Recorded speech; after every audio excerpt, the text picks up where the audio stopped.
Driver Yazid দেশ চালাবে ভালো কথা, কিন্তু আমার নানার উম্মত, এগুলো তো আমার নানার উম্মত ঝরে যাবে, আমার নানার উম্মতের রক্ত হবে, এটা হুসাইন কখনো কোনোদিন সহ্য করতে পারবে না। ইয়াজিদের সাথে আমাকে সরাসরি বসার সময় দাও, না এটা হবে না। তাহলে যদি নাই হয় তাহলে আমি মক্কায় ফিরে যাচ্ছি, আমাকে মক্কায় যাওয়ার সুযোগ দাও। ওবায়দুল্লাহ বিন জিহাদ বললেন তাও হবে না। তাহলে আমি মক্কায় যাব না, মদিনাতেও যাব না, তাহলে আমি কোনো মরুভূমিতে এই ৭২ জন সঙ্গী নিয়ে আমি মরুভূমিতে তাঁবু গড়ে থাকতে চাই, আমি অচেনা একটা দেশে চলে যাই। ওবায়দুল্লাহ বিন জিহাদ বললেন তাও হবে না, এখানেই আপনাকে মেনে নিতে হবে। ওবায়দুল্লাহ বিন জিহাদের টার্গেট ছিল অন্যরকম, যে আজকেই হবে হুসাইনের শেষ দিন। হুসাইনকে যদি শেষ করে দিতে পারে তাহলে আমাদের বাধা হওয়ার পৃথিবীতে আর কেউ থাকলো না। শুরু হলো যুদ্ধ, লম্বা ঘটনা, একের পর এক নারী, একের পর এক শিশু। হুসাইন রাদিয়াল্লাহু তাআলা শুধু তাকিয়ে আছেন, হচ্ছেটা কি। ১৯ জন দুনিয়া থেকে বিদায় হলো। কতজন? রাসূলের পরিবারের ১৯ জন। ফাতিমা রাদিয়াল্লাহু তাআলা আনহার নাতনি, ফাতিমা রাদিয়াল্লাহু তাআলা আনহার নাতি, ১৯ জন। এগুলো সবাই মিলে ১৯ জন বিদায় হয়ে গেল। ৭২ জনই প্রায় শেষ। হুসাইন রাদিয়াল্লাহু তাআলা আনহু যুদ্ধের ময়দানে ঝাঁপিয়ে পড়লেন। হুসাইন রাদিয়াল্লাহু তাআলা আনহুকেও শেষ করে দেওয়া হলো। তীর মারলেন, ছুরির আঘাত করলেন, ঘোড়ার পিছনে বেঁধে পুরা কারবালার জমিনে টেনে টেনে হিচড়ে হিচড়ে নিয়ে গেছে। পুরা কারবালার জমিনে। মক্কা থেকে যখন হুসাইন রাদিয়াল্লাহু তাআলা আনহু বাহির হচ্ছিলেন, তখন মুরব্বী সাহাবীরা বলেছিলেন, হুসাইন, কুফাবাসীর আচরণ ভালো নয়, আপনি কুফার দিকে যাবেন না, আপনি মক্কাতে আছেন, মক্কাতেই থাকেন। হুসাইন রাদিয়াল্লাহু তাআলা আনহু বললেন, আমার মন চাচ্ছে যেতে, আপনারা বাধা দিয়েন না, তবে হ্যাঁ আমাকে একটা কাপড় দেন, আমাকে একটা কাপড় পরিধান করার জন্য একটা কাপড় দেন, আমি ভিতরে, অঙ্গের ভিতরে আমার লজ্জাস্থান ঢাকার জন্য একটা কাপড় শক্ত করে বেঁধে রাখি। আমি জানি যে ইয়াজিদের হাতে যদি আমি কখনো পড়ে যাই, আমি তাদের পরিস্থিতি ভালোভাবে জানি, তারা আমার শরীরের কাপড়টুকুও রাখবে না। অন্তত আমার লজ্জাস্থানটা ঢেকে রাখার মতো একটা শক্ত কাপড় আমাকে দাও। মক্কা থেকেই তিনি লজ্জাস্থান ঢাকার জন্য শক্ত কাপড় একটা বেঁধেছিলেন। ঘোড়ার পিছনে হুসাইনকে টেনে টেনে নিয়ে ঘোরানো হয়েছে, সব কাপড় ছিঁড়ে পুরা শরীর রক্ততে রঞ্জিত হয়েছে, শুধু লজ্জাস্থানের কাপড়টা হেফাজত ছিল। আলহামদুলিল্লাহ বল। চতুর্দিকে টানা হলো, শেষ পর্যন্ত ওবায়দুল্লাহ বিন জিহাদ তার নেতৃত্বে তার মস্তকটাকে আলাদা করা হলো। হুসাইন রাদিয়াল্লাহু তাআলা আনহুর মাথাটাকে কেটে একটা বল্লমের উপরে মাথাটাকে লাগিয়ে খাড়া করে নিয়ে পুরা কুফার দিকে রওনা দিলেন তারা সবাই মিলে। টপ টপ টপ টপ করে রক্ত পড়ছে বালুর উপরে। হুসাইন রাদিয়াল্লাহু তাআলা আনহুর মস্তকটাকে নিয়ে একটা প্লেটের ভিতরে রেখে রাসূল সাল্লাল্লাহু আলাইহি ওয়াসাল্লাম এবং সাহাবীরা সবাই বলতেন, হুসাইনের চেহারার দিকে তাকালেই রাসূলের কথা স্মরণ হয়ে যেত। রাসূলের চেহারা এবং হুসাইন রাদিয়াল্লাহু তাআলা আনহুর চেহারা একদম সেম টু সেম ছিলেন। ওবায়দুল্লাহ বিন জিহাদ এই মাথার উপরে একটা লাঠি দিয়ে ঠক ঠক ঠক ঠক করে মারছে আর বলছে, কত সুন্দর চুল, কত সুন্দর দাঁত, কত সুন্দর ঠোঁট, এরপরেও তোমার ক্ষমতার লোভ সামলাতে পারলে না। নাউজুবিল্লাহ বলেন। হুসাইন রাদিয়াল্লাহু তাআলা আনহুর কি ক্ষমতার লোভ ছিল? কথা বলেন, ক্ষমতার বিন্দু পরিমাণ লোভ ছিল? তিনি একটা লাঠি দিয়ে ঠোঁটটাকে এদিক ওদিক করছেন। সাহাবীরা তখনও জীবিত ছিলেন, তখন বললেন, ওবায়দুল্লাহ বিন জিহাদ, আমরা নিজে চোখে দেখেছি আমার রাসূল শতবার এই ঠোঁটে চুমু করেছে, আমরা নিজে চোখে দেখেছি শত শতবার এই হুসাইনের ঠোঁটে আমার রাসূল চুমা দিয়েছে, এই ঠোঁটে তুমি কিভাবে লাঠি দিয়ে আঘাত করছো? হুসাইন রাদিয়াল্লাহু তাআলা আনহুর মাথাটা কেটেছে একজন কালেমা পড়া মুসলমান। হিন্দু কাটতো, খ্রিস্টান কাটতো, বৌদ্ধ কাটতো, নাস্তিক কাটতো, মেনে নেওয়া যেত, কিন্তু কালেমা পড়া মুসলমান হুসাইন রাদিয়াল্লাহু তাআলা আনহুর মাথা কেটেছে, এটাই সহ্য করা যায় না। ঠিক না বে ঠিক? এখান থেকে শিখেছিলাম হুসাইন রাদিয়াল্লাহু তাআলা আনহু একজনকে না দেখে না বুঝে কখনো একজনকে নেতা হিসাবে স্বীকৃতি দেয় নাই। মুহররমের 10 তারিখে আল্লাহ সব বিজয়ের ঘোষণা দিয়েছেন। কিসের ঘোষণা? বিজয়ের ঘোষণা। এক একটা বিজয় দিয়েছেন আল্লাহ এক একটা নবীকে। মুসা আলাইহিস সালামকে ফুসসাত দিয়েছেন। মুসা আলাইহিস সালামকে ফিরআউনের মতো এত বড় কাফেরের হাত থেকে রক্ষা করে বাঁচায়া দিয়েছেন। তিনি কে? আর ফিরআউনকে নীল নদের ভিতরে শেষ করে দিলেন চুবায়া চুবায়া। তো এইরকম বড় বড় ঘটনা আল্লাহ মুহররমের 10 তারিখে ঘটিয়েছেন, বিজয় দিয়েছেন। তবে একটা ঘটনা সবচাইতে দুঃখজনক। কয়টা ঘটনা? একটা ঘটনা। এটাও ঠিক এই 10 মুহররমে ঘটেছিল। রাসূল সাল্লাল্লাহু আলাইহি ওয়াসাল্লামের পরিবারের একজন দুইজন নয়, রাসূল সাল্লাল্লাহু আলাইহি সাল্লামের পরিবারের 19 জন ব্যক্তি এই 10 মুহররমে শহীদ হয়েছে। 19 জন। কয়জন? 19 জন। নারী এবং পুরুষ সবাই মিলে 19 জন এই মুহররমের এই 10 তারিখে শহীদ হয়েছে কারবালার প্রান্তরে, কারবালার জমিনে। একটা ফ্যামিলি থেকে 19 জনকে যদি শেষ করে দেওয়া হয়, ওই ফ্যামিলি থেকে আর কিছু থাকে? কথা বলেন না, কিছু থাকে? ছোট্ট বাচ্চা এগুলোকে শেষ করে দিয়েছে, নাই। আহলে বাইত বলতে কিছুই ছিল না। এটা হলো সবচেয়ে দুঃখজনক একটা ঘটনা। আমরা এই 10 মুহররমে এই ঘটনাটা ঘটেছিল, এটা নিয়ে আমরা একটু আলোচনা করব ইনশাআল্লাহ। এখান থেকে আমরা 3টা শিক্ষা নিব। কয়টা শিক্ষা বলেন?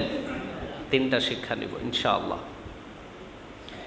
কারবালার আলোচনা শুনলাম, কারবালার ঘটনা শুনলাম, আর চোখ বেয়ে বেয়ে পানি পড়ে গেল। শিক্ষা নিলাম না, কোনো লাভ হবে? কথা বলেন, লাভ হবে? এখান থেকে আমরা শিক্ষা নিব কয়টা? 3টা। 1 নম্বর শিক্ষা নিব, ক্ষমতার লোভে মানুষ আল্লাহকে ভুলে যায়। ক্ষমতার লোভে মানুষ আখিরাতকে ভুলে যায়। ক্ষমতার লোভে মানুষ নবীর ফ্যামিলিতে লোকদেরকে ভুলে যায়। ক্ষমতার লোভে রাসূলের প্রিয় নাতি হুসাইন রাদিয়াল্লাহু তাআলা আনহু সহ তার ফ্যামিলির সব ব্যক্তিদের নির্মমভাবে হত্যা করেছে একটা জিনিসের জন্য, সেটাই হলো ক্ষমতা। ঠিক না বা ঠিক? তো ক্ষমতার জন্য বোঝা যায় মানুষ আখিরাত ভুলে যায়, আল্লাহ ভুলে যায়, রাসূল ভুলে যায়, সব ভুলে যায়। কিন্তু ক্ষমতাটা কি চিরস্থায়ী কেউ রাখতে পারে? কথা বলেন, কেউ রাখতে পারে? তাবারাকাল্লাযী বিয়াদিহিল মুলক ওয়া হুয়া আলা কুল্লি শাইইন কাদির। একজনের হাতে ক্ষমতা আছে, তিনি কে? আল্লাহ। উনি চিরস্থায়ী ক্ষমতার মালিক। ওয়া হুয়া আলা কুল্লি শাইইন কাদির। তার সমতুল্য, তার মতো শক্তিশালী একটাও পৃথিবীতে নাই, ভবিষ্যতে আসবে না। তো উনি হলেন চিরস্থায়ী ক্ষমতার মালিক। এখন আমরা যারা ক্ষমতার জন্য লুটপাট করছি, ক্ষমতার জন্য এই করছি সেই করছি, সাদাকে কালো করছি, কালোকে সাদা করছি, বুঝতে হবে আমি নিজেকে ধোঁকা দিচ্ছি। এই ক্ষমতা আমার চিরস্থায়ী না। এই ক্ষমতার জন্য আমার চিরস্থায়ী আখিরাত আমি নষ্ট করে ফেলছি। ঠিক না বা ঠিক? তো এই জন্য ক্ষমতা আল্লাহ যাকে যতটুকু দেয় ততটুকুর ভিতরে সন্তুষ্ট থাকা দরকার। জুলুমবাজ করে, ছিনতাই করে, চুরি করে, ডাকাতি করে, মাজলুমের উপরে অত্যাচার করে যারাই ক্ষমতার চেয়ারে বসে, তারা দীর্ঘদিন পর্যন্ত লাস্টিং করতে পারে না। তার প্রমাণ আমরা আজকে নিব ইনশাআল্লাহ, ইয়াজিদ থেকে নিব। তাহলে 1 নম্বর ক্ষমতা যেটা আমরা শিক্ষা নিব সেটা হলো, ক্ষমতার লোভে পড়ে মানুষ কাকে ভুলে যায়? সবাই বলেন, কাকে ভুলে যায়? আল্লাহকেই ভুলে যায়। 2 নম্বর আরেকটা আমরা শিক্ষা নিব কারবালার ঘটনা থেকে, একত্রিতভাবে যদি আমরা না চলাফেরা করি, আমরা যদি ছলচাতুর হয়ে যায়, আমরা যদি মনে করি যে আমি আমারটা খাবো, ও ওরটা খাবে, ও ওরটা ওর ইচ্ছা মতো চলবে, ও ওর ইচ্ছা মতো চলবে, ও ওর ইচ্ছা মতো চলবে, তাহলে মরবে সবচাইতে বেশি।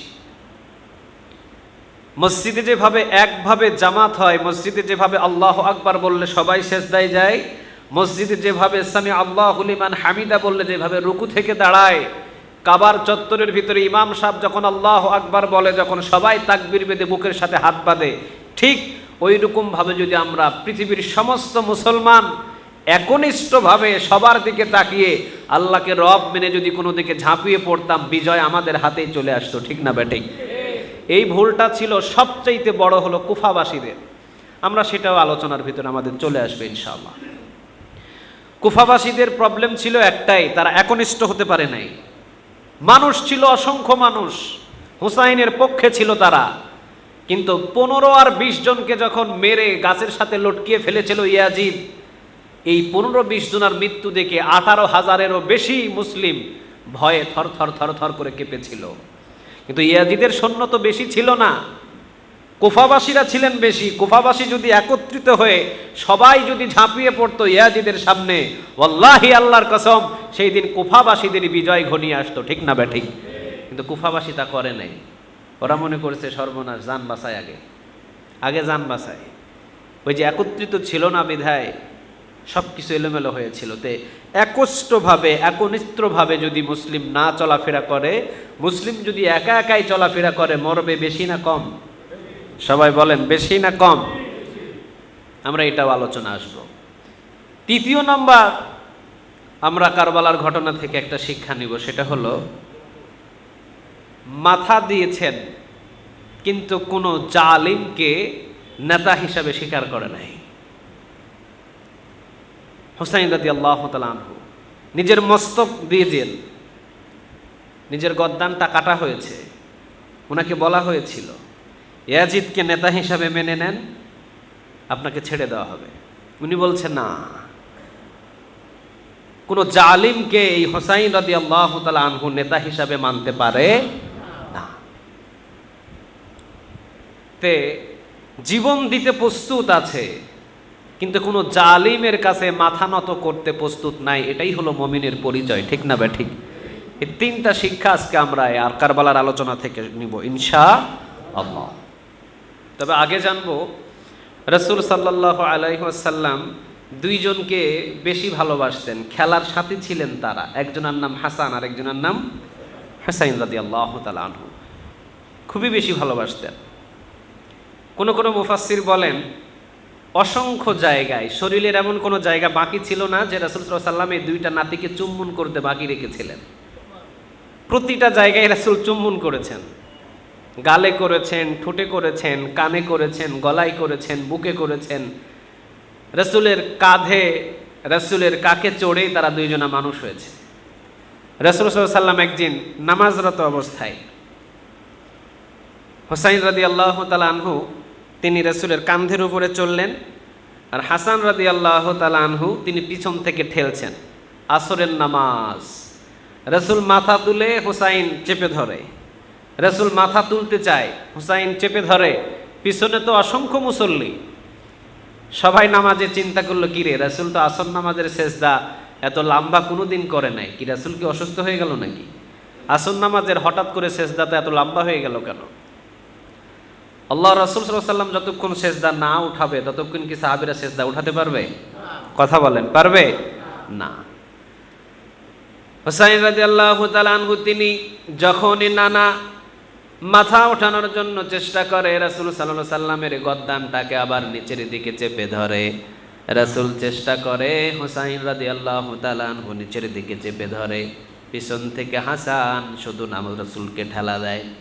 রাসূল সাল্লাল্লাহু আলাইহি ওয়াসাল্লাম বারবার চেষ্টা করতে হুসাইন রাদিয়াল্লাহু তাআলা আনহু ছাড়েন নাই। রাসূল সাল্লাল্লাহু আলাইহি ওয়াসাল্লাম সিজদা থেকে মাথা উঠাবেন। ইন দ্য মিন টাইম জিবরিল আলাইহিস সালাম এসে বললেন, ইয়া রাসূলুল্লাহ, হাসান আর হুসাইন যতক্ষণ পর্যন্ত আপনাকে সিজদা থেকে না ওঠার জন্য ছেড়ে দেবে ততক্ষণ আপনি সিজদায় পড়ে থাকুন, আপনি সিজদায় থাকুন। এরা দুইজন সাধারণ ব্যক্তি নয়, এরা দুইজনাই হলো জান্নাতের সর্দার। আলহামদুলিল্লাহ বলেন। ওদের পরিণাম কি আছে সেটা অন্য ব্যাপার। দুইজনাই হয়তো শহীদ, দুইজনাই শহীদ, তবে এরা সাধারণ কোনো ব্যক্তি নয়। এরা পৃথিবীতে যত যুবক জান্নাতে যাবে প্রতিটা যুবকদের সর্দার হবে হাসান আর হুসাইন। চিৎকার দিয়ে বলেন আল্লাহু আকবার। আপনি সিজদা উঠায়েন না যতক্ষণ পর্যন্ত হুসাইন আর হাসান রাদিয়াল্লাহু তাআলা আনহু আপনাকে ছেড়ে না দেয়। ততক্ষণ পর্যন্ত নবী গো আপনি সেজদায় লুটিয়ে পড়ে থাকেন। সুবহানাল্লাহ বলবেন না? এই ভালোবাসা ছিল কার? আরো জোরে বলেন না, কার? হুসাইন রাদিয়াল্লাহু তাআলা আনহু একদিন নানাকে বললেন, নানাজি বলেন তো দেখি উত্তম কে? উত্তম কে, আপনি নাকি আমি? রাসূল সাল্লাল্লাহু আলাইহি ওয়াসাল্লাম বললেন, আনা মুহাম্মাদুর রাসূলুল্লাহ সাল্লাল্লাহু আলাইহি ওয়াসাল্লাম, আমি রসুল হলাম সবচাইতে উত্তম। রসুলের চাইতে পৃথিবীতে একজনও কেউ উত্তম হতে পারে? আমি রসুল উত্তম, আমার চাইতে উত্তম পৃথিবীতে আর কেউ নাই।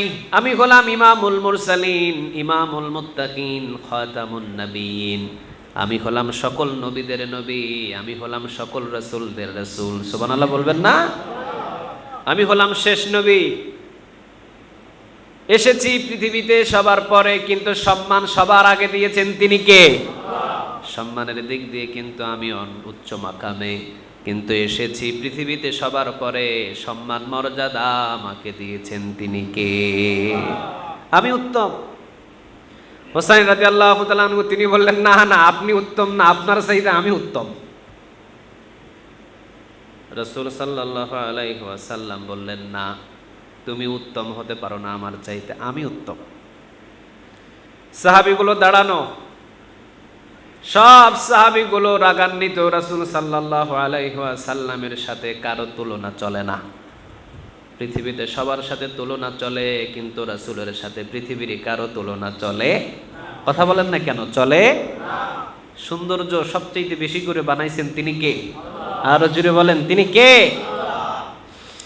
সারা পৃথিবীর সমস্ত ওলি, সারা পৃথিবীর সমস্ত আউলিয়া, সারা পৃথিবীর সমস্ত পীর, সারা পৃথিবীর সমস্ত মাশায়েখ, সারা পৃথিবীর সমস্ত মুফাসসির, সারা পৃথিবীর সমস্ত মুফতি, সারা পৃথিবীর সমস্ত মুহাদ্দিস মুহাক্কিক, সবাইকে যদি রাতের বেলা দাওয়াত দেন, সবাই যদি কোরআন খুলে খুলে তেলাওয়াত করে, এরপরও রাতের বেলা আলোকিত হবে?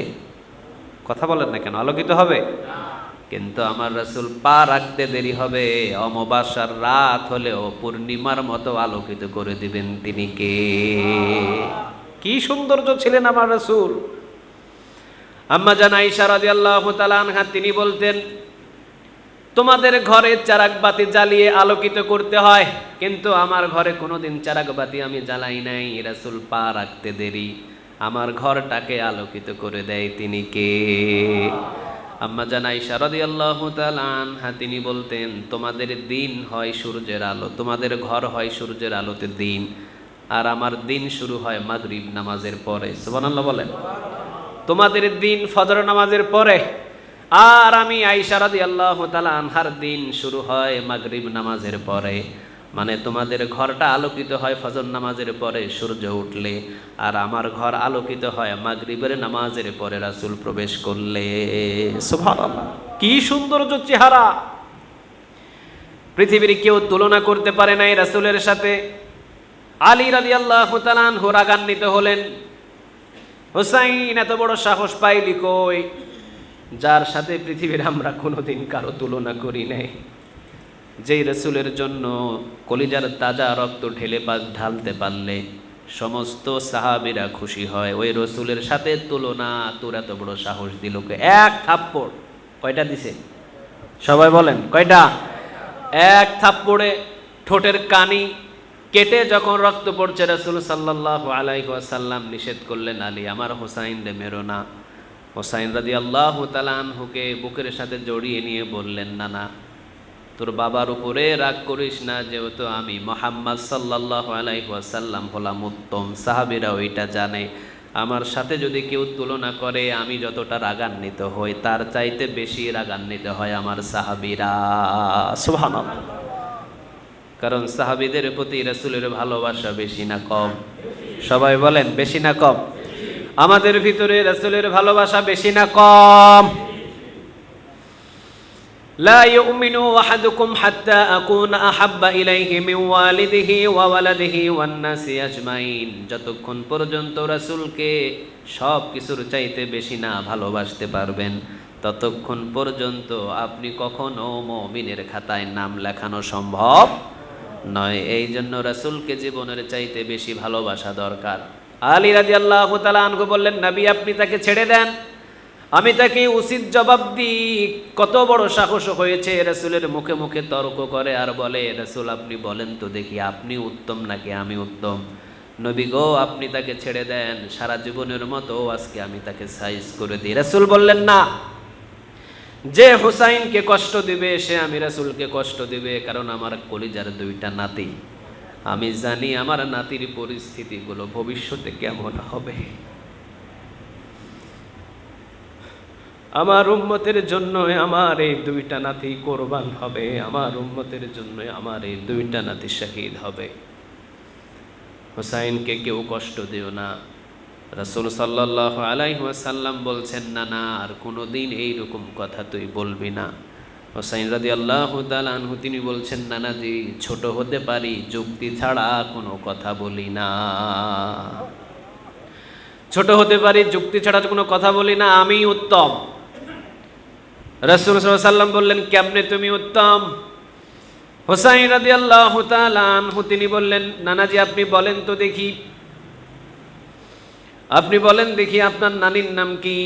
রাসূল সাল্লাল্লাহু আলাইহি ওয়াসাল্লাম মক্কাবাসী নানির নামটা বললেন, মদিনাবাসী নানির নাম বললেন। রাসূল সাল্লাল্লাহু আলাইহি ওয়াসাল্লামের নানির বাড়ি ছিল মদিনায়। রাসূল সাল্লাল্লাহু আলাইহি ওয়াসাল্লামের নানির নাম বলতেই হুসাইন রাদিয়াল্লাহু তাআলা আনহু মুস্কি হাসি দিয়ে বললেন, আপনার নানি কে চিনে? এই মজলিসের ভিতরে কে চিনে?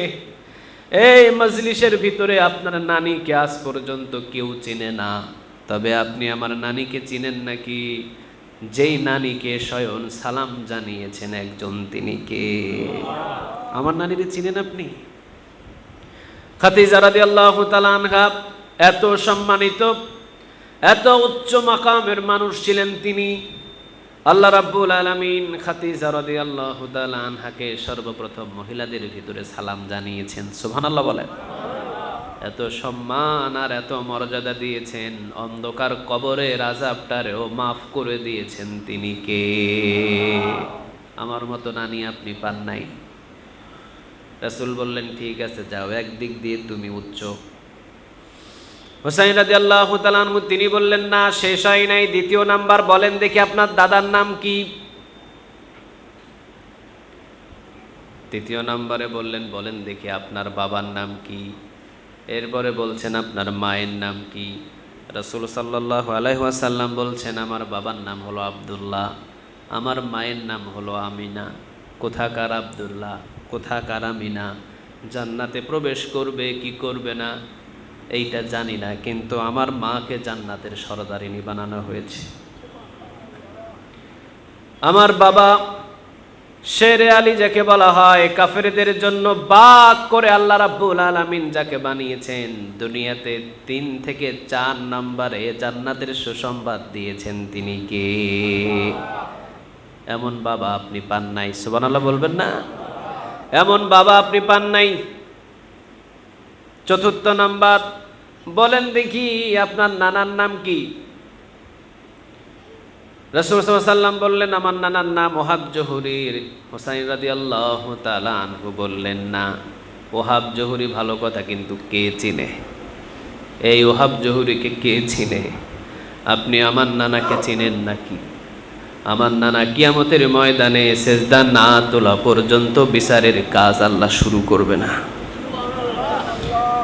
জাহান্নামের ভিতরে যখনই আমার নানার নাম শুনবে, আমার নানার নাম, জাহান্নামের ভিতরে আমার নানার উম্মতগুলো যখন দাও দাও করে জ্বলবে, সমস্ত ফেরেশতাগুলো এসে যখনই পায়ের ভিতরে ডান্ডা বেড়ি, হাতের ভিতরে ডান্ডা বেড়ি পরাবে, ওই সময় যখনই বলবে আমি মুহাম্মাদুর রাসূলুল্লাহ সাল্লাল্লাহু আলাইহি ওয়াসাল্লামের উম্মত ছিলাম, ফেরেশতারা পর্যন্ত হাতে এবং পায়ে ডান্ডা বেড়ি পরানো থেকে বিরত থাকবে। আখিরি জামানার পয়গম্বর এত সম্মান এত মর্যাদা দিয়েছেন, তিনি কে? এত সম্মান এত মর্যাদা আল্লাহ রাব্বুল আলামিন দিয়েছেন। আমার নানাকে, আপনার নানাকে কেউ চেনে না। সাহাবীরা সবাই বুকের ভিতরে জড়িয়ে নিলেন, চুম্বন করলেন, সবাই আদর করলেন, সোহাগ করলেন। রাসূল সাল্লাল্লাহু আলাইহি ওয়াসাল্লাম বললেন, আজকে আমার চাইতে আমার হুসাইন বড়। সুবহানাল্লাহ বলেন। সব সাহাবীদের হুসাইনের প্রতি ভালোবাসা বেশি না কম? আরো জোরে বলেন, বেশি না কম? একের পর এক সবাই দুনিয়া থেকে বিদায় হলো। রাসূল দুনিয়া থেকে বিদায় হয়ে গেলেন, খলিফার চেয়ারে বসলেন আবু বকর সিদ্দিক রাদিয়াল্লাহু তাআলা আনহু। আবু বকর সিদ্দিক রাদিয়াল্লাহু তাআলা আনহু 2 বছর 6 মাস তিনি সিংহাসনে বসা ছিলেন। তিনি প্রেসিডেন্ট হিসাবে দায়িত্ব পালন করলেন মাত্র 2 বছর 6 মাস। এরপরে তিনি দুনিয়া থেকে বিদায় নিলেন। এরপরে ক্ষমতার চেয়ারে বসলেন ওমর। সুবহানাল্লাহ বলবেন না? ওমর রাদিয়াল্লাহু তাআলা আনহু প্রায় 10 বছর চালালেন। কয় বছর? সবাই বলেন কত? তাহলে 10 আর 2.5 বছর কত হয়েছে? 12.5। ওসমান রাদিয়াল্লাহু তাআলা আনহু চালালেন 12 বছর 6 মাস। 12 বছর 6 মাস ওসমান রাদিয়াল্লাহু তাআলা আনহু তিনি চালালেন। 12 বছর 6 মাস চালালেন ওসমান রাদিয়াল্লাহু তাআলা আনহু। 12 বছর 6 মাস চালানোর পর তাকে শহীদ করা হলো। ওসমান রাদিয়াল্লাহু তাআলা আনহু যখন শহীদ হলেন তখন আলী রাদিয়াল্লাহু তাআলা আনহু বসলেন। আলী রাদিয়াল্লাহু তাআলা আনহুকে প্রেসিডেন্টের চেয়ারে বসানো হলো। আলী রাদিয়াল্লাহু তাআলা আনহু 3 বছর থেকে একটু বেশি বা একটু কম সময় তিনি চালালেন। চলে গেল 30 বছর। কত বছর? সবাই বলেন কত বছর? 30 বছর শেষ। 4 জন খলিফা বিদায়। কয়জন খলিফা বলেন? আবু বকর, ওমর, ওসমান, আলী রাদিয়াল্লাহু তাআলা আনহু। 4 জন খলিফার ভিতরে প্রায় 30 বছর তারা শাসন করলেন, বিদায়। এবার মক্কা মদিনায় চতুর্দিক থেকে বলা হলো হাসান রাদিয়াল্লাহু তাআলা আনহুকে ক্ষমতার চেয়ারে বসানো হোক। নাম কি ছিল বলেন? হাসান। কি নাম ছিল? উনি কে ছিল রাসূলের? সবাই বলেন কে ছিল? নাতি ছিলেন হাসান রাদিয়াল্লাহু তাআলা আনহুকে বসানো হলো। সবাই বললেন হাসানকে বসান। 6 মাস চালালেন। কয় মাস? সবাই বলেন কয় মাস? 6 মাস। 6 মাস পরেই শুরু হলো গুঞ্জন, আরে হাসান রাদিয়াল্লাহু তাআলা আনহু কেন ক্ষমতার চেয়ারে বসবে? হাসান রাদিয়াল্লাহু তাআলা আনহু থেকে তো এখনো বৃদ্ধ বৃদ্ধ সাহাবীরা দাঁড়ানো, এখনো বৃদ্ধ সাহাবী আছে। হাসান রাদিয়াল্লাহু তাআলা আনহু কেন বসলেন ক্ষমতার চেয়ারে? কি জন্য বসলেন? বৃদ্ধ সাহাবীদেরকে দিয়ে দিলেই তো হয়, এক একজনের এক এক রকমের কথা। হাসান রাদিয়াল্লাহু তাআলা আনহুর কানে যখন কথাগুলো আসলো, হাসান রাদিয়াল্লাহু তাআলা আনহু ক্ষমতা ছেড়ে দিলেন। সুবহানাল্লাহ বলেন। জনগণ যখন চায় না, আমারে কি ধরে রাখার কোনো দরকার আছে? কথা বলেন, দরকার আছে? নিয়ে যাও, দরকার নেই আমার, এটা নিয়ে যাও। রাসূলের ফ্যামিলি লোভ লালসা দিয়ে তাদেরকে কখনো বড় করা হয় নাই। সুবহানাল্লাহ বলেন। বিন্দু পরিমাণ হারাম খায় নাই, বিন্দু পরিমাণ শরীরের ভিতরে হারাম কোনো রক্ত ছিল না, কোনোদিন হারাম ভক্ষণ তারা করেন নাই। এত নিখুঁতভাবে তাদেরকে মানুষ করা হয়েছে, রাসূলের পরিবারের মানুষ। সুবহানাল্লাহ বলবেন না? হাসান রাদিয়াল্লাহু তাআলা আনহু 6 মাস চালানোর পর বললেন দরকার নাই। এবারে ক্ষমতার চেয়ারে বসলেন হযরত মুয়াবিয়া রাদিয়াল্লাহু তাআলা আনহু। তিনিও ছিলেন একজন সাহাবী, তিনি ছিলেন ওহীর লেখক, হাদিসটাকে গবেষণা করতেন, লিখতেন, জবরদস্ত একজন সাহাবী। হযরত মুয়াবিয়া রাদিয়াল্লাহু তাআলা আনহু 60 হিজরি পর্যন্ত চালালেন, লম্বা সময় তিনি চালালেন। কয় হিজরি পর্যন্ত? সবাই বলেন কত? 60 হিজরি পর্যন্ত তিনি নিয়ে গেলেন, চালালেন তিনি। তবে হযরত মুয়াবিয়া রাদিয়াল্লাহু তাআলা আনহু ছিলেন একজন সাহাবী, জবরদস্ত একজন সাহাবী। হযরত মুয়াবিয়া রাদিয়াল্লাহু তাআলা আনহুর ছেলের নাম ছিলেন ইয়াজিদ। ছেলের নামটা কি ছিল? ইয়াজিদ কি সাহাবী ছিল? না, ইয়াজিদ সাহাবী ছিলেন না। তবে মুয়াবিয়া রাদিয়াল্লাহু তাআলা আনহু তিনি সাহাবী ছিলেন। বাস 60 হিজরির পর মুয়াবিয়া রাদিয়াল্লাহু তাআলা আনহু তিনি ইন্তেকাল করলেন। তবে 60 হিজরির আগেই 50 হিজরি থেকেই হযরত মুয়াবিয়া রাদিয়াল্লাহু তাআলা আনহু তিনি বলা শুরু করলেন যে আমার পরে আমার এই চেয়ারে বসবে ইয়াজিদ। ওয়ালিউন আহাদ যাকে বলা হয় ফিকাহের খাতিরে, ওয়ালিউন আহাদ, ওয়ালিউন আহাদ মানে আমার পরে আমার সন্তান এই গদির মালিক হবে। এটা মুআবিয়া রাদিয়াল্লাহু তাআলা আনহু তিনি প্রকাশ করে ফেললেন, মুখ দিয়ে প্রকাশ করলেন। কিন্তু এর আগে 4 জন খলিফা বিদায় হয়েছেন, কেউ এইরকম ভাবে কাউকে বসিয়ে যান নাই। তবে মুআবিয়া রাদিয়াল্লাহু তাআলা আনহু কি ভুল করেছেন? না, উনিও ভুল করেন নাই, এটা আমরা বলতেও পারবো না, কারণ উনি একজন সাহাবী। উনি যদি ভুল করেও থাকেন, সারা পৃথিবীর সমস্ত মানুষ থেকে কোটি কোটি বছর তিনি জান্নাতে আগে চলে যাবেন। উনি একজন সাহাবী, আর ওনাকে নিয়ে যদি বাজে কোনো মন্তব্য আমি আপনি করি, আমাদের ঈমান শেষ। কারণ সাহাবীদেরকে নিয়ে কোনো ধরনের বাজে মন্তব্য করা যাবে না বলেছেন মুহাম্মদ সাল্লাল্লাহু আলাইহি ওয়াসাল্লাম। মুআবিয়া রাদিয়াল্লাহু তাআলা আনহু তিনি ওয়ালিউন আহাদ অর্থাৎ ক্রাউন প্রিন্স হিসাবে ইয়াজিদকে বললেন যে আমার পরে আমার সন্তান এজিদ এই চেয়ারে বসবে, আপনারা সবাই এজিদকে সাপোর্ট করুন। এবং এজিদের পক্ষে বায়াত নেওয়া শুরু করলেন যে তোমরা কারা কারা আমার পরে এজিদকে তোমরা প্রেসিডেন্ট হিসাবে দেখতে চাও, তোমরা সবাই বায়াত নাও। অনেকেই বায়াত নিলেন, কিন্তু তখন অসংখ্য সাহাবীগুলো জীবিত ছিল, অসংখ্য সাহাবী জীবিত। সাহাবীগুলো বললেন, কি করছেন মুআবিয়া রাদিয়াল্লাহু তাআলা আনহু, আপনি এজিদের চাইতেও অসংখ্য জ্ঞানবান সাহাবী দুনিয়ার ভিতরে জীবিত, ঠিক না বা ঠিক? আপনি ইয়াজিদকে কেন আপনার চেয়ারে বসিয়ে দিতে চাচ্ছেন? আপনি তো এখনো পর্যন্ত জীবিত আছেন। আপনি দুনিয়া থেকে বিদায় হলে কে ক্ষমতার চেয়ারে বসবে এটা জনগণ চিন্তা করবে, জনগণ এটা ফয়সালা করবে। এ পর্যন্ত কেউ এখনো পর্যন্ত কোনোদিন এইরকম করেন নাই, আপনি কেন করছেন? মুআবিয়া রাদিয়াল্লাহু তাআলা আনহু তিনি বলছেন, আমি যদি বিদায় হয়ে যাই না জানি কোন ধরনের কোন সমস্যা দেখা দেবে, এই জন্য আগে থেকে আমি এটা চিন্তা ভাবনা করলাম। উনি ওর মতো করে করেছেন। জানি না এটা আল্লাহ রাব্বুল আলামিন কতটুকু ভালোবাসেন বা কতটুকু কি করেন, কিন্তু ওইটা নিয়ে আমাদের সমালোচনা করার ক্ষমতা, কলার কথা বলেন, ক্ষমতা আছে? নেই। উনি তো সাহাবী, ওনাকে নিয়ে বিন্দু পরিমাণ কোনো আওয়াজ করার পৃথিবীর কোনো মুফতি মুহাদ্দিসের ক্ষমতা নাই। তবে উনি ওয়ালিউন আহাদ, উনি বললেন যে আমার ছেলে ইয়াজিদকে আমি উত্তম মনে করি, কিন্তু ইয়াজিদের চাইতেও হাজার হাজার গুণ উত্তম সাহাবী তখনও পর্যন্ত জীবিত ছিল, ঠিক না বা ঠিক? আব্দুল্লাহ বিন ওমর, ওমরের সন্তান আব্দুল্লাহ বিন ওমর, ওমরের ছেলে আব্দুল্লাহ, উনি জীবিত ছিল। কত বড় মুহাক্কিক, কত বড় মুহাদ্দিস। আমাদের ভিতরে মুফতি মুহাদ্দিস আছে, হাদিসের জ্ঞান আছে, তাফসিরের জ্ঞান কম। তাফসিরের জ্ঞান আছে, কোরআনের জ্ঞান আছে, হাদিসের জ্ঞান কম। ফিকাহের জ্ঞান আছে, তাফসিরের জ্ঞান নাই। একজন একটা সাইড।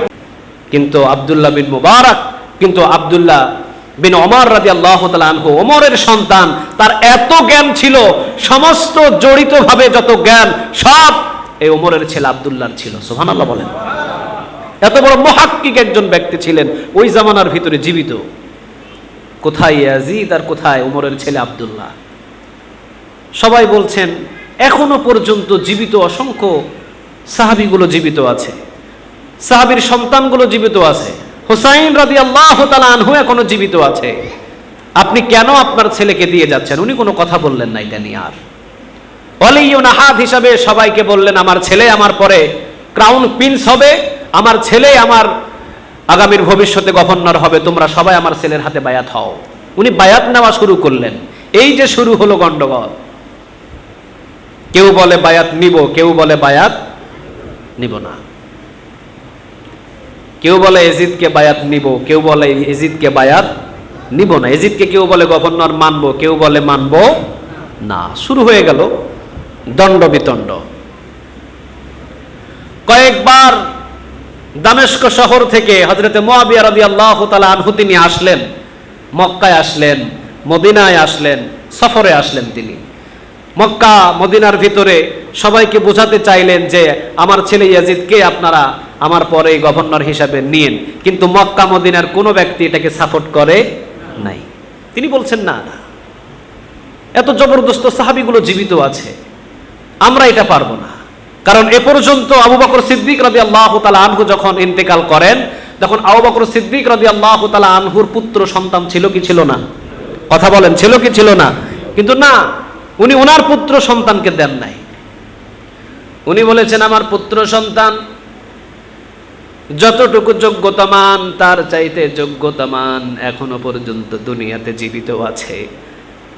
লাউ কানা নাবিয়্যুম মিন বা'দি লাউ কানা ওমর, যদি রাসূল সাল্লাল্লাহু আলাইহি ওয়াসাল্লামের পরে কোন নবী আসার সিস্টেম থাকতো, ওমরকে নবী বানায়া দিতেন তিনি কে?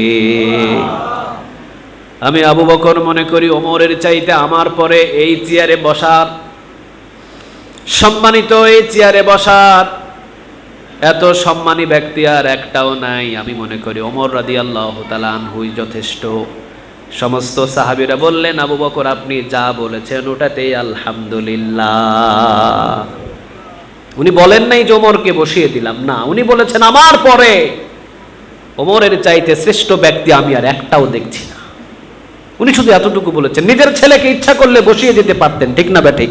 কিন্তু না, উনি বলেছেন না, আমার ছেলে না, আমি ওমরকে দেখছি। ওমর রাদিয়াল্লাহু তাআলা আনহু বসে গেলেন। 10 বছর চালালেন তিনি। কত বছর? ওমর রাদিয়াল্লাহু তাআলা আনহু জানেন যে মসজিদে তিনি শহীদ হয়ে গেছেন। ফজর নামাজ তিনি পড়ছিলেন। একজন অগ্নিপূজক আবু লুলু নামের একটা ইহুদি ওমর রাদিয়াল্লাহু তাআলা আনহুকে খঞ্জর দিয়ে পেটের ভিতরে পুঁজ দিয়েছিলেন। নাভিস্থলি কেটে গিয়েছিল। দুধ খায়, নাভিস্থলি দিয়ে বাহির হয়ে যায়। উনি মসজিদের ভিতরে শহীদ হয়ে গেলেন। উনি যখন মৃত্যুর আগ মুহূর্ত পর্যন্ত ওনাকে বলা হলো যে আপনি কাউকে দিয়ে যান, দায়িত্ব দিয়ে যান, তিনি বললেন না, আমি কাউকে দায়িত্ব দিব না, তবে 6 জনের দল গঠন করে গেলাম। কয়জন? সবাই বলেন কয়জন? 6 জন। 6 জনের দল গঠন করে গেলাম। এই 6 জন যাকে বানাবে তাকেই তোমরা মেনে নিও।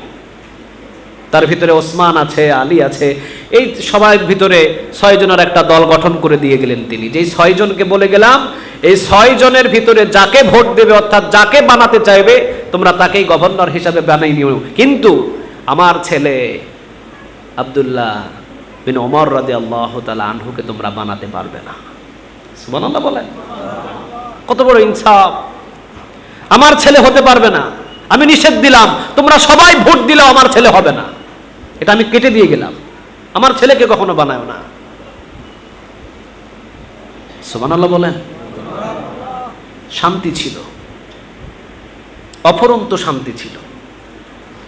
ওসমান রাদিয়াল্লাহু তাআলা আনহুকে সবাই ভোটে জয়যুক্ত করে সবাই ওসমান রাদিয়াল্লাহু তাআলা আনহুকে বানালেন। ওসমান রাদিয়াল্লাহু তাআলা আনহু দীর্ঘ 12.5 বছর চালালেন। ওসমান রাদিয়াল্লাহু তাআলা আনহুকে যেদিন শহীদ করা হলো, সেই দিন ওসমান রাদিয়াল্লাহু তাআলা আনহু বলেন নাই যে আমার ভাতিজাকে বানাও, আমার অমুককে বানাও, তমুককে বানাও, একে বানাও, ওকে বানাও, না, তোমরা তোমাদের মতো করে বানিয়ে নিও। আলী রাদিয়াল্লাহু তাআলা আনহুকে বানানো হলো। আলী রাদিয়াল্লাহু তাআলা আনহুর ইন্তেকালের সময় তিনি বলেন নাই হাসানকে বানাও, তিনি বলেন নাই হোসাইনকে বানাও, নো, তিনি বলেছেন আমি কাউকে দিয়ে গেলাম না, তোমরা তোমাদের ভিতর থেকে বানিয়ে নিও। আলহামদুলিল্লাহ বলেন। মুআবিয়া রাদিয়াল্লাহু তাআলা আনহু তিনি এই ওয়ালিউন আহাদ নিজের ছেলে ইয়াজিদকে বায়াত নেওয়া যখন শুরু করলেন, শত শত সাহাবীরা বললেন যে না, এটা সাহাবীরা বললেন এটা আমরা সাপোর্ট করি না। যাক, ওইভাবেই থেকে গেল। হযরত মুআবিয়া রাদিয়াল্লাহু তাআলা আনহু দুনিয়া থেকে বিদায় হয়ে গেলেন। যেহেতু কিছু কিছু সাহাবী এবং কিছু কিছু মানুষ ইয়াজিদকে সাপোর্ট দিয়েছিলেন। শত্রুর হাত 100 হাত লম্বা হয়। শত্রুর হাতটা কয়শো হাত লম্বা হয় বলেন? সবাই বলেন কয়শো হাত? 100 হাত। ইয়াজিদ একজন মানুষকে মারার জন্য তার বিন্দু পরিমাণ কলিজায় মায়া থাকতো না, বিন্দু পরিমাণ তিনি মায়া করতেন না, কারণ তিনি ছিলেন কঠোর। তার প্রয়োজন ছিল ক্ষমতা, মানুষ শেষ হয়ে যাক, কোনো অসুবিধা নাই। ইয়াজিদ তিনি চিন্তা করলেন, ঠিক আছে, আমি যখন ক্ষমতার চেয়ারে বসেছি, মক্কা বাদ দিলাম, মদিনা বাদ দিলাম, ওদেরকে পরে সাইজ করব, আগে আমি আমার এরিয়াটা আগে সাইজ করে নিই। উনি দামেস্ক শহর থেকে দামেস্ক শহরটাকে আগে দখল করলেন। এরপরে কুফাবাসীর ভিতরে একটু মতলব খারাপ ছিল। ওরা বলছিলেন যে না, আমরা হুসাইন রাদিয়াল্লাহু তাআলা আনহুকে ছাড়া ইয়াজিদের হাতে বায়াত গ্রহণ করব না। বারবার শুধু চিঠি আসছেন কুফাবাসীর পক্ষ থেকে, হুসাইন আপনি কুফাতে আসেন, হুসাইন আপনি কুফাতে আসেন, আপনি আসলেই আপনাকে আমরা ক্ষমতার চেয়ারে বসিয়ে দেব। আচ্ছা বলেন তো দেখি, হুসাইন রাদিয়াল্লাহু তাআলা আনহুর কি ক্ষমতার লোভ ছিল? সবাই বলেন, ক্ষমতার লোভ ছিল? আচ্ছা ইয়াজিদ যদি 1000 বার প্রেসিডেন্ট হয়, তারপরেও কি হুসাইন রাদিয়াল্লাহু তাআলা আনহুর পশমের সমতুল্য সম্মানিত হতে পারবে? কথা বলেন, পারবে? অসম্ভব একটা ব্যাপার। উনি দেখলেন যে কুফাবাসী শত শত চিঠি লিখছেন, হুসাইন আপনি আসেন, আমরা আপনার নানার উম্মত, আমরা চাই আপনাকে, এজিদের মতো শাসককে যদি আমরা সাপোর্ট করি আমাদেরকে শেষ করে ফেলবে, আপনি আসেন। নানার উম্মতের জন্য তিনি মদিনা থেকে সোজা মক্কায় চলে গেলেন। মক্কায় গিয়ে তিনি কিছু সফর দিলেন, তিনি উমরা শেষ করলেন। উমরা শেষ করার পর প্রায় মুহররমের 1 তারিখের দিকেই তিনি রওনা দিয়ে দিলেন। তিনি কুফার দিকে রওনা দিলেন। প্রথম দিন কুফার দিকে রওনা দিলেন, দ্বিতীয় দিন যাচ্ছেন, তৃতীয় দিন যাচ্ছেন। যেদিন তিনি মক্কা থেকে বাহির হবেন তার আগ মুহূর্তে হুসাইন রাদিয়াল্লাহু তাআলা আনহুর একটা চাচাতো ভাই ছিল, নাম ছিল মুসলিম বিন আকিল। নাম কি ছিল বলেন? মুসলিম বিন, নিজের চাচাতো ভাই, নিজের চাচাতো ভাই। মুসলিম বিন আকিলকে বললেন যে যাও তুমি একটু কুফাবাসীর পবিত্র কুফাবাসীর একটু স্থানটা দেখো তো। কুফাবাসী বলছে যে তারা গভর্নর হিসাবে হুসাইন রাদিয়াল্লাহু তাআলা আনহুকে চায়, এজিদের এই নকশা থেকে তারা যেন রেহাই পায়, তোমরা একটু যাও। মুসলিম বিন আকিলকে পাঠিয়ে দিলেন। মুসলিম বিন আকিল গিয়ে দেখেন যে মুসলিম বিন আকিল যেই দিন পা রেখেছেন কুফাবাসীতে, কুফার ভিতরে, মুসলিম বিন আকিলের হাতেই 18,000 মানুষ বায়াত হয়ে গেছে। কত হাজার? 18,000। মানে মুসলিম বিন আকিলের হাতেই 18,000 বায়াত নিয়ে বলছে যে আমরা বায়াত নিয়েছি, আমরা হুসাইনকেই গভর্নর হিসেবে চাই। মুসলিম বিন আকিল তো খুশি আনন্দে ভরপুর যে আপনি হুসাইন আসতে পারেন, কোনো সমস্যা নাই, এই কুফাবাসীর পরিস্থিতি খুবই ভালো। উনি একটা চিঠি লিখে দিলেন। তো তখন কি টেলিফোনের যুগ ছিল? কথা বলেন, টেলিফোনের যুগ ছিল না। ওনার চিঠিটা আসতে আসতে প্রায় 1 সপ্তাহ লেগে গেল মক্কায়। কিন্তু 1 সপ্তাহের ভিতরে কুফাবাসীর পরিস্থিতিটা অন্যরকম হয়ে গেছে। রূপটা লাল বর্ণ হয়ে গেছে, এখন আর সবুজ বর্ণ নাই, রক্তে রঞ্জিত হয়ে গেছে কুফাবাসীরা। 1 সপ্তাহ আগে উনি চিঠি লিখলেন। 1 সপ্তাহ আগে চিঠিটা যখনই হুসাইনের কাছে পড়লেন, উনি মক্কা থেকে রওনা দিয়ে দিলেন। কুফার দিকে আসছেন তিনি। 72 জন সঙ্গী নিলেন। কতজন? 70 জন, 72 জন যে যায় বলেন, নারী পুরুষ বাচ্চা সব মিলে 72 জন একটা কাফেলা নিয়ে উনি রওনা দিলেন, কুফাবাসীর দিকে যাচ্ছেন। কুফার দিকে যখন উনি রওনা দিলেন, ঠিক কারবালার প্রায় 50 থেকে 60 কিলোমিটার আগেই কবি ফারাজদাকের সাথে সাক্ষাৎ হলো তার। কবি ফারাজদাক কুফাবাসীর যেখান দিয়ে রাস্তা ছিল, মক্কা এবং কুফা দিয়ে যে যাওয়া আসা করার রাস্তা ছিল, ঠিক ওই রাস্তায় কবি ফারাজদাকের সাথে হুসাইন রাদিয়াল্লাহু তাআলা আনহুর দেখা। জবরদস্ত একজন কবি ছিলেন ওই জামানার। হুসাইন রাদিয়াল্লাহু তাআলা আনহু বললেন, ভাই কবি ফারাজদাক, কেমন আছেন আপনি? আলহামদুলিল্লাহ ভালো আছি। কোথায় থেকে আসছেন? কুফা থেকে। আরে আমিও তো কুফার দিকে রওনা দিচ্ছি। আচ্ছা বলেন তো দেখি কুফার অবস্থান কি? কিন্তু কবি ফারাজদাকও প্রায় 1 সপ্তাহ আগেই উনি রওনা দিয়েছেন। 1 সপ্তাহ লেগেছে ওনার আসতে আসতে মক্কার কাছাকাছি পুষতে।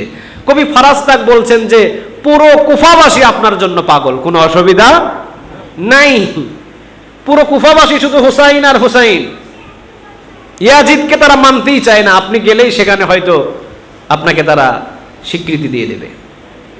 হুসাইন রাদিয়াল্লাহু তাআলা আনহু তিনি কবি ফারাজদাকের কথাটা শুনে আরো খুশি হয়ে তিনি সামনের দিকে অগ্রসর করলেন। অগ্রসর করতেই দেখেন যে 1000 সৈন্য দাঁড়িয়ে আছে কারবালার প্রান্তরে। কয় হাজার? সবাই বলেন না, কয় হাজার? 1000 সৈন্য কারবালার প্রান্তে দাঁড়িয়ে আছে। হুর বিন ইয়াজিদ এই 1000-এর সেনাপতি ছিলেন। হুর বিন ইয়াজিদ, হুর বিন ইয়াজিদ এই 1000-এর সৈন্য নিয়ে তিনি দাঁড়িয়ে আছেন কারবালার জমিনে। হুসাইন রাদিয়াল্লাহু তাআলা আনহু কারবালার প্রান্তরে গিয়ে সেই দিন হলো মনে হয় 6 তারিখ, মুহররমের 6 তারিখ। তিনি কারবালার জমিনে গিয়ে তাবু গাড়লেন আর বললেন যে তোমরা আমাকে বাধা দিচ্ছ কেন? হুর বিন ইয়াজিদ তিনি ছিলেন একজন আল্লাহওয়ালা। হুর বিন ইয়াজিদ বললেন যে হুসাইন, আপনি কুফার দিকে রওনা দিয়েন না। কেন? কুফাবাসীর পরিস্থিতি এখন ভালো না। আমি আপনার কাছে দোহাই করে বলি, কুফার দিকে আপনি অংশগ্রহণ করবেন না। আপনি যায়েন না কুফার দিকে। কেন যাব না সেটা বলো। তিনি বললেন যে আপনার চাচাতো ভাই মুসলিম বিন আকিল আর জীবিত নাই, তাকে শেষ করে দেওয়া হয়েছে। শুধু তাকে শেষ করা হয় নাই, কুফার ভিতরে একই দিনে শতাধিক লাশ গাছের ভিতরে ঝোলানো হয়েছে। এবং যে বলছে হুসাইনকে সাপোর্ট করবে, বায়াত হবে হুসাইনের হাতে, সাথে সাথে তাকে গদ্দানটা আলাদা করে গাছে ঝোলানো হচ্ছে। এখন কুফাবাসীর অন্তর আপনার দিকে, কিন্তু কুফাবাসীর চেহারা সুরুত সব এজিদের দিকে। আপনার সাথে আর কেউ নাই। হুসাইন রাদিয়াল্লাহু তাআলা আনহু তো চিন্তিত হলেন। কয়েকদিন পরেই মুহাম্মদ ইবনে আসআস হুসাইন রাদিয়াল্লাহু তাআলা আনহুর একজন প্রিয় বন্ধু ছিলেন। মুহাম্মদ ইবনে আসআস উনি চিঠি লিখেছেন, হুসাইন, মুসলিম বিন আকিল আর জীবিত নাই, এবং যে কুফার ভিতরে তোমার নাম নিচ্ছে তাকেই জবাই করা হচ্ছে। তিনি কারবালার প্রান্তরে তো চিন্তিত হয়ে গেলেন। সেই দিন হলো 7 তারিখ, মুহররমের 7 তারিখে তিনি চিন্তিত হলেন। যখনই দেখলেন যে কুফার ভিতরে মানুষগুলো হুসাইন রাদিয়াল্লাহু তাআলা আনহুকে গভর্নর করার জন্য সাপোর্ট দিচ্ছেন, মুসলিম বিন আকিলের হাতে একই দিনে 18,000 মানুষ বায়াত নিয়েছে ইন দ্য মিন টাইম। এই সময়ের ভিতরেই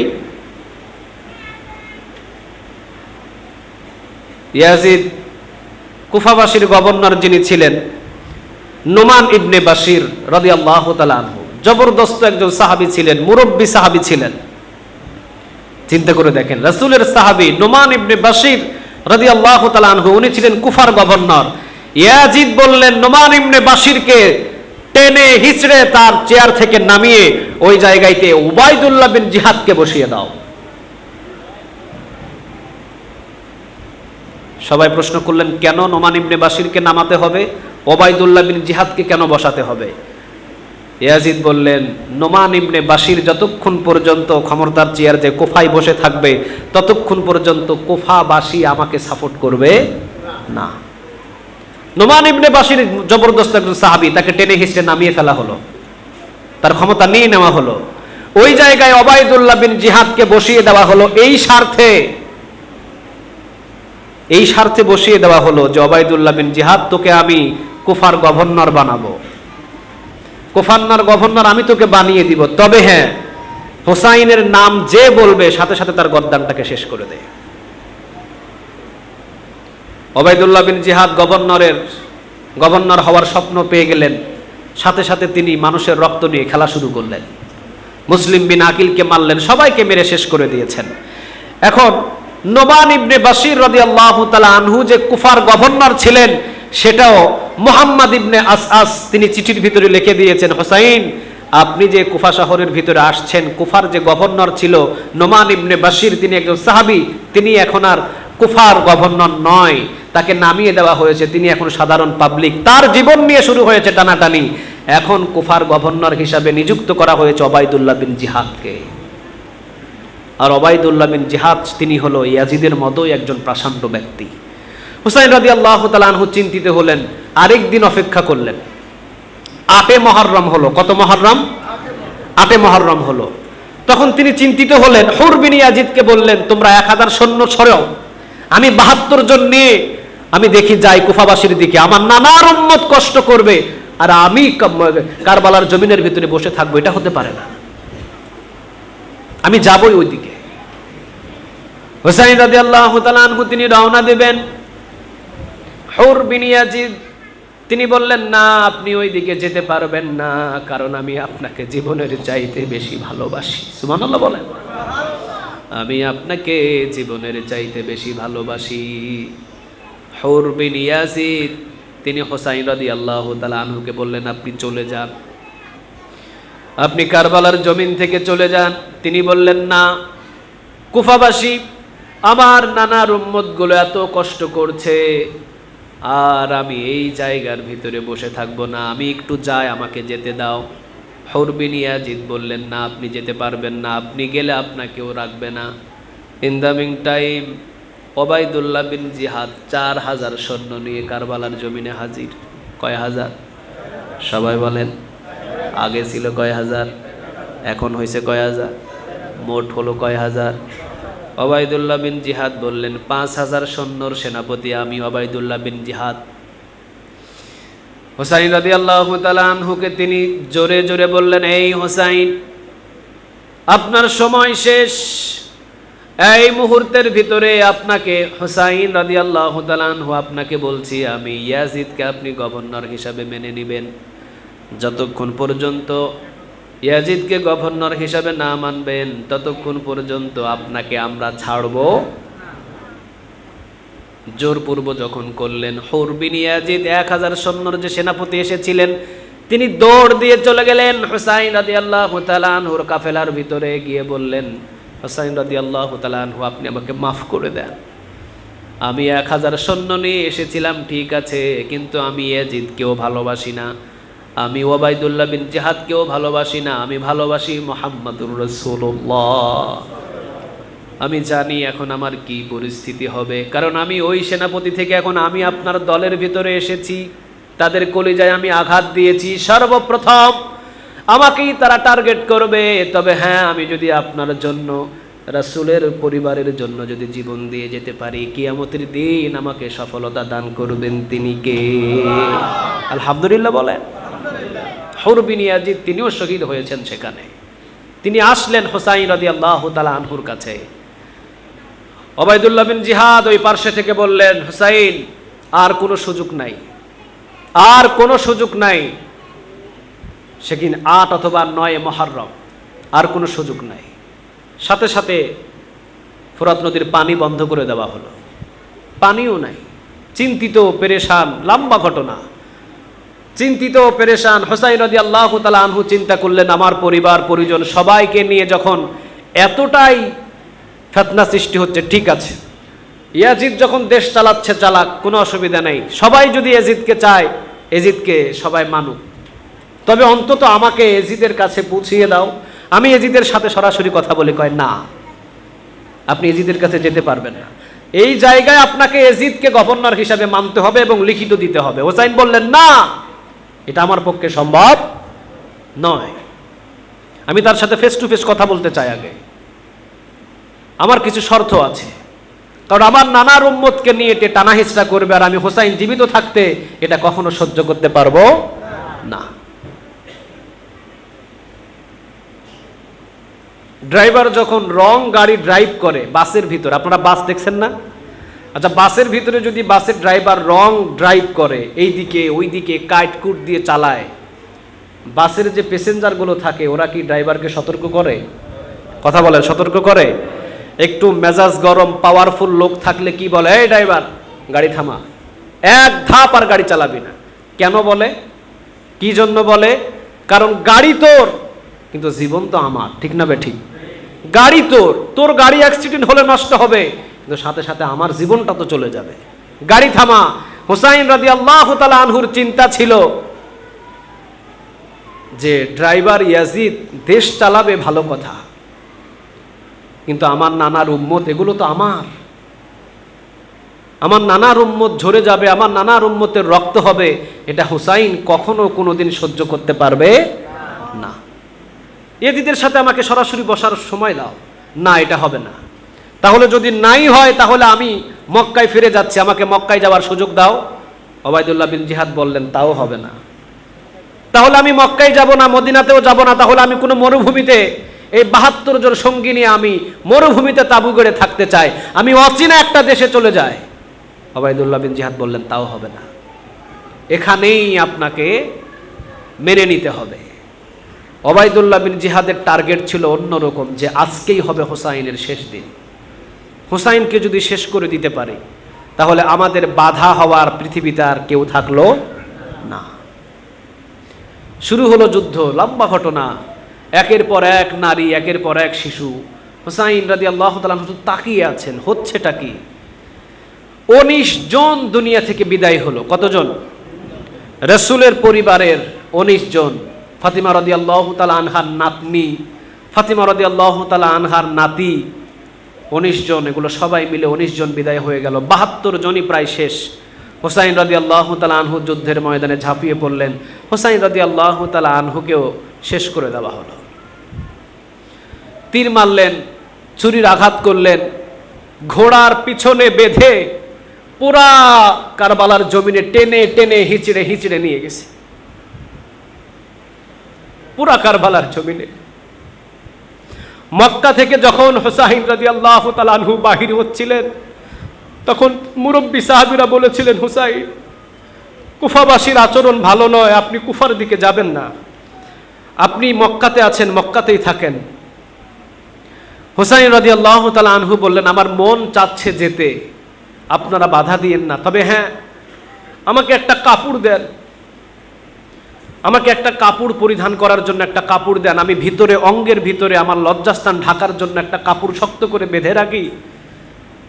আমি জানি যে ইয়াজিদের হাতে যদি আমি কখনো পড়ে যাই, আমি তাদের পরিস্থিতি ভালোভাবে জানি, তারা আমার শরীরের কাপড়টুকুও রাখবে না।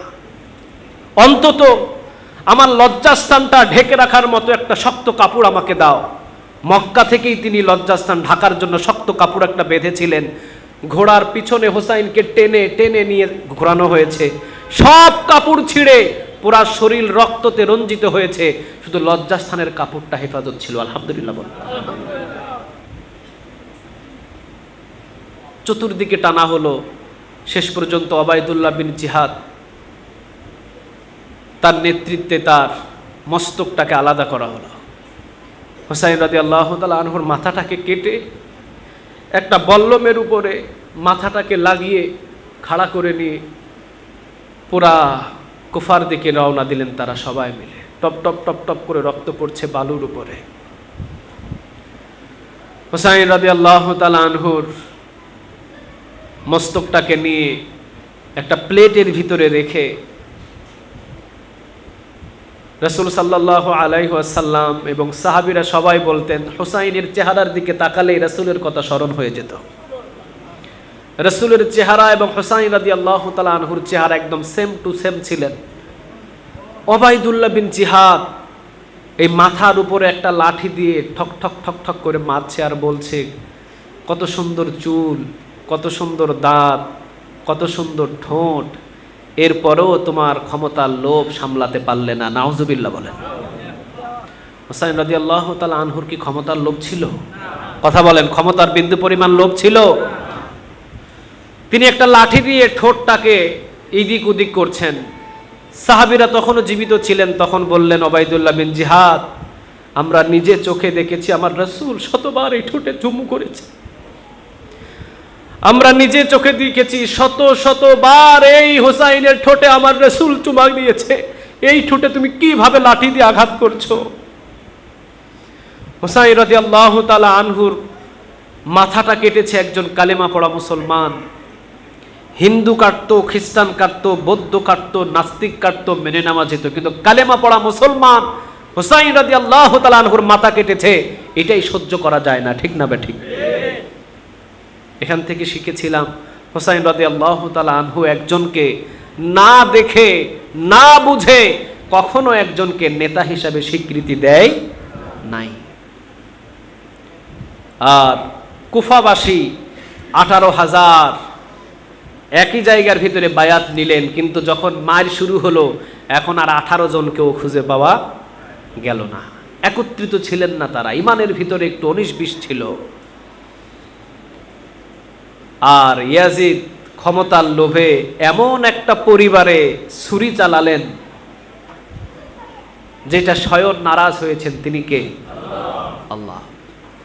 বেশি না, 3 বছর 7 মাস ইয়াজিদ চালালেন। 38 বছর বয়সেই অসুস্থ হয়ে মারা গেলেন। 38 বছর বয়সে, 3 বছর 7 মাস সময় দিয়েছেন আল্লাহ তাকে। 38 বছর বয়সে তিনি দুনিয়া থেকে বিদায়।